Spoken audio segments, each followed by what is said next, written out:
guys, I have here the Galloping Ghost 30 centimeter Baragon 2001. This is the smaller one of the offerings. They have a 60 centimeter, which is huge. But yes, this is the 30 centimeter. Very nice sculpt. Very accurate. Looks a lot like Baragon indeed. Yeah, he's really awesome. Got a lot of cool warts and stuff and folds in his skin. This was sculpted by Monster Rage, and they did a great job. Glad I was able to get one, and I want to thank Doc Mack for getting me a kit that was signed by Rie Oda, who played Baragon in the GMK movie.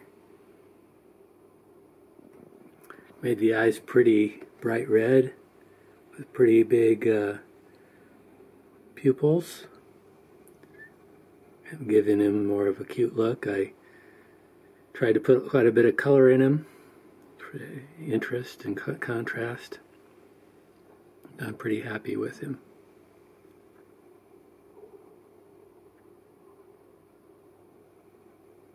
Yeah, he's a good boy. He's the best boy.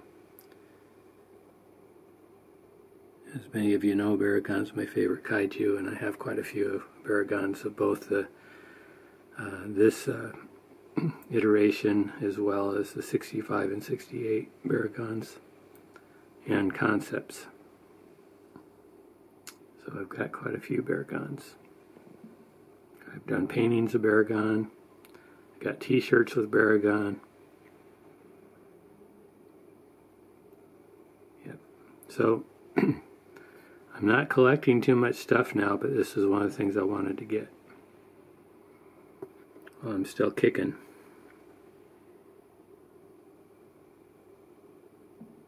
Yep. Good job on the kit, guys.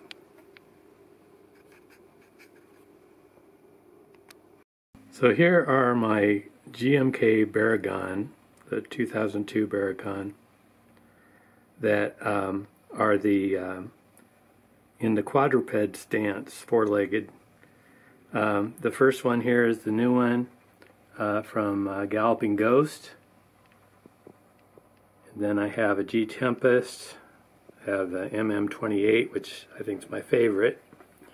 This is a KOC, which is probably of these my least favorite. The Shinzen, which is kind of stylized. This is Yuji Sakai, and this one I can't pronounce the name, is Herzara or something like that. And this was Dynamic Masters at the end, which is almost a super deform. But they're all on their four legs. I got a couple other GMK Baragon kits. That one's laying on his back and that one's standing on 2 feet. It'd be kind of cool if they made more of them on where he's standing on 2 feet and roaring like he does in the movie. Anyway, I wanted to compare these. The first 3 of these are all considered 30 centimeter, I believe, in scale, but they aren't the same size at all. The Galloping Ghost is by far the biggest. Very accurate sculpt. The only thing, if I was going to criticize it at all, is I like to see a little less of a static pose. You have the same with the G Tempest, and also this guy here is a very static pose. Legs spread exactly out in front. I like something a little bit more like the MM28. Not only is it a great pose, but it's not static, but it's very good likeness. That'd be the only thing I would say. And one thing that's a little different about this one too is the I've never seen it before where the spikes here don't match up with the ones on the back. Maybe the suit would be like that. I don't know. But it is an excellent product as far as a kit, though. Very well casted. just a really good kit. And so I don't want to be too picky about it, or nitpick about things on it, because it is really a good kit. I can't imagine, this is a 30 centimeter size, can't imagine a 60 centimeter. I definitely wouldn't have space for it. I barely have space now for this one. But I just wanted to show you guys, this is really an awesome bunch of kits here. Thanks for watching it.